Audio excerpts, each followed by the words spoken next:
আজকে আমি ক্লাস 9-এর বই গণিত প্রকাশ বই থেকে এক্সারসাইজ 10.1-এর লাভ ক্ষতি চ্যাপ্টার থেকে কয়েকটা সাম তোমাদের করে দেখাচ্ছি। আচ্ছা, এখানে প্রথমে বলেছে, দেখো আমি করছি কোয়েশ্চেন নাম্বার 3। বলেছে সুবীর কাকা 176 টাকা মূল্যে একটি ঘড়ি বিক্রি করেছেন। যদি ঘড়ি বিক্রি করে সুবীর কাকার 12% ক্ষতি হয়, তাহলে হিসাব করে দেখি তিনি কত টাকায় ঘড়িটি কিনেছিলেন। ঠিক আছে, তাহলে তার ঘড়িটার বিক্রয় মূল্য দেয়া রয়েছে, আর কত বিক্রি করে কত ক্ষতি হয়েছে সেটা দেয়া রয়েছে, আর আমাদের ক্রয় মূল্যটা বার করতে হবে। তাহলে এখানে লিখব এক্সারসাইজ 10.1।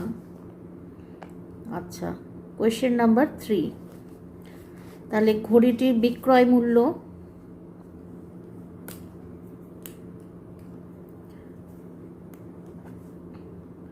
লিখব ঘড়িটির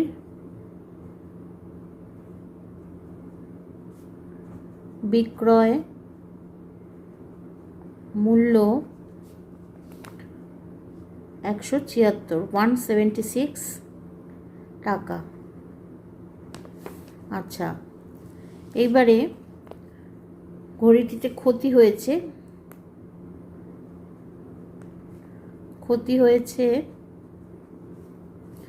12%। আচ্ছা, এবারে ক্রয় মূল্য বার করতে হবে। তাহলে লিখব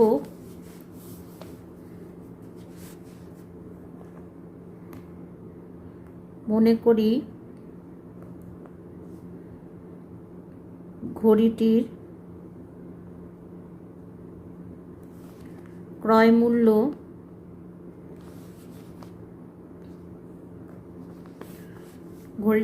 মূল্য x টাকা।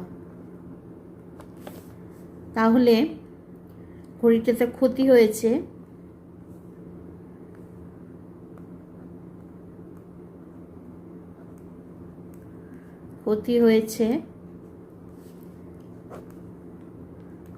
12/100 into x টাকা। তার মানে লিখব 12x/100 টাকা। তাহলে ঘড়িটির বিক্রয় মূল্য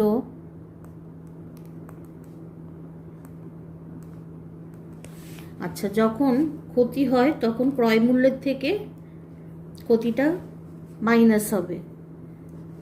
তাহলে ক্রয় মূল্য হচ্ছে, কারণ বিক্রয় মূল্যটা তখন ক্রয় মূল্যের থেকে কম হবে, তবেই ঘড়িটাতে ক্ষতি হয়েছে। সেই জন্য বিক্রয় মূল্য বার করব যখন ক্রয় মূল্য থেকে ক্ষতিটা মাইনাস করব, -12x/100 টাকা। তাহলে লিখব 100, এখানে হবে 100x - 12x টাকা। 100 থেকে 12 মাইনাস করব, 8, 1 on 2 হলো 88x টাকা। আচ্ছা, এই টাকাটা মানেই হচ্ছে ঘড়িটির বিক্রয় মূল্য আমাদের দেওয়া আছে 176। তাহলে আমরা প্রশ্নানুসারে লিখতে পারি, প্রশ্নানুসারে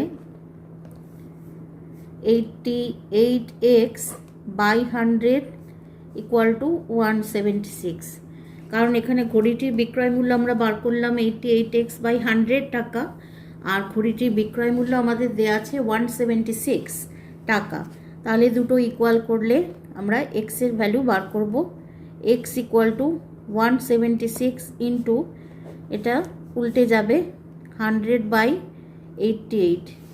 এবার কাটাকুটি হবে, দেখো এখানে 11 দিয়ে কাটবো, 8 11 আর 88। আচ্ছা, এখানে 1 আর 6, তাহলে আবার যাবে 8 1 जार 8 2 जार, তাহলে x ইকুয়াল টু 200। তাহলে ঘড়িটার ক্রয় মূল্য হচ্ছে, x এর ভ্যালু আমরা পেলাম 200 টাকা। তাহলে ঘড়িটির ক্রয় মূল্য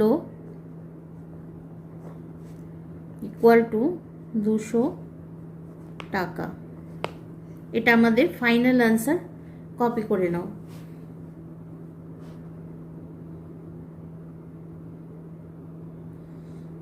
আচ্ছা, এবার আমি চলে যাচ্ছি কোয়েশ্চেন নাম্বার 4-এ। কোয়েশ্চেন নাম্বার 4-এ বলেছে আনোয়ারা বিবি 10টি লেবু 300 টাকায় কিনে প্রতি ডজন 42 টাকায় বিক্রি করলেন। আচ্ছা, এইবারে বলছে হিসাব করে দেখি আনোয়ারা বিবি শতকরা কত লাভ বা ক্ষতি হলো।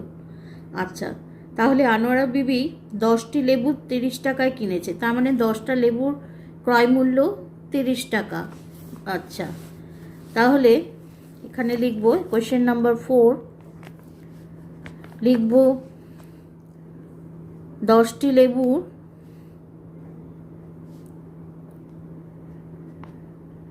লেবুর ক্রয় মূল্য ইকুয়াল টু 30 টাকা।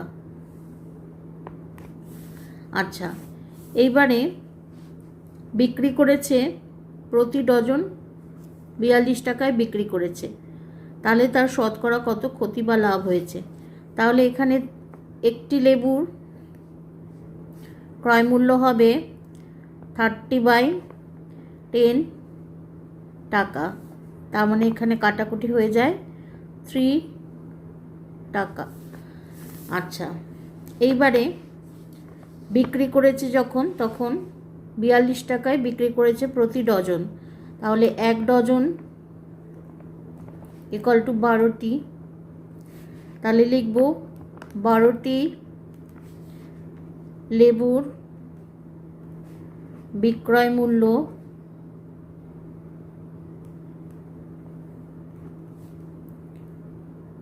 $42 টাকা, আর 1টি লেবুর বিক্রয় মূল্য হলো 42/12 টাকা। এটা 3 দিয়ে কাটা যায়, 3 4 जार 3 14 जार, আবার যায় 2 দিয়ে, 2 2 जार 2 7 जार ইকুয়াল টু 7/2 টাকা।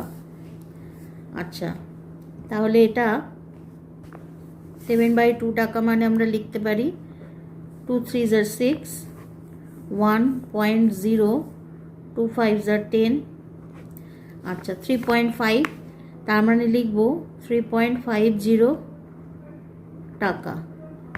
তাহলে দেখো আমাদের বেরোলো একটি লেবুর ক্রয় মূল্য হচ্ছে 3 টাকা, আর একটি লেবুর বিক্রয় মূল্য হচ্ছে 3.50 টাকা। তার মানে এখানে আমাদের কি হয়েছে, লাভ হয়েছে। যেহেতু বিক্রয় মূল্যটা ক্রয় মূল্যের থেকে বেশি, তাহলে হবে লাভ হয়েছে। তাহলে একটি লেবুতে লাভ হয়েছে কত, তাহলে লাভ ইকুয়াল টু 3.50 মাইনাস 3.00 টাকা ইকুয়াল টু 0.50 টাকা।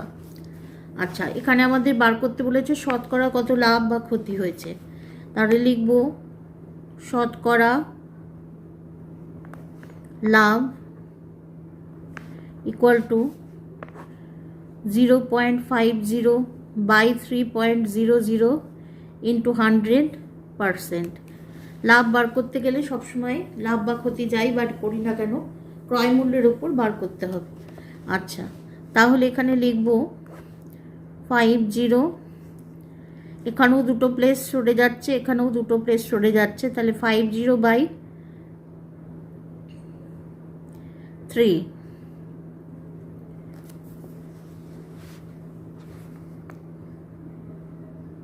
0 0 ইন্টু 100%। আচ্ছা, তাহলে এখানে 0 0 কাটছে, আর এখানে হচ্ছে 50/3%। তাহলে 50, 3 1s are 3, 2 0, 3 6 are 18,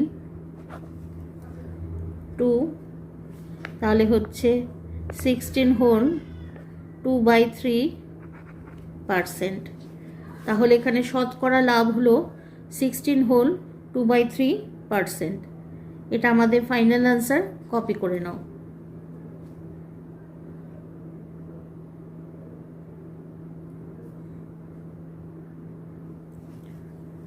আজকে আমার ক্লাস এই পর্যন্ত। ক্লাস যদি তোমাদের ভালো লাগে তাহলে অবশ্যই চ্যানেলটা সাবস্ক্রাইব করে নিও, আর লাইক শেয়ার কমেন্ট করতে ভুলো না। টাটা।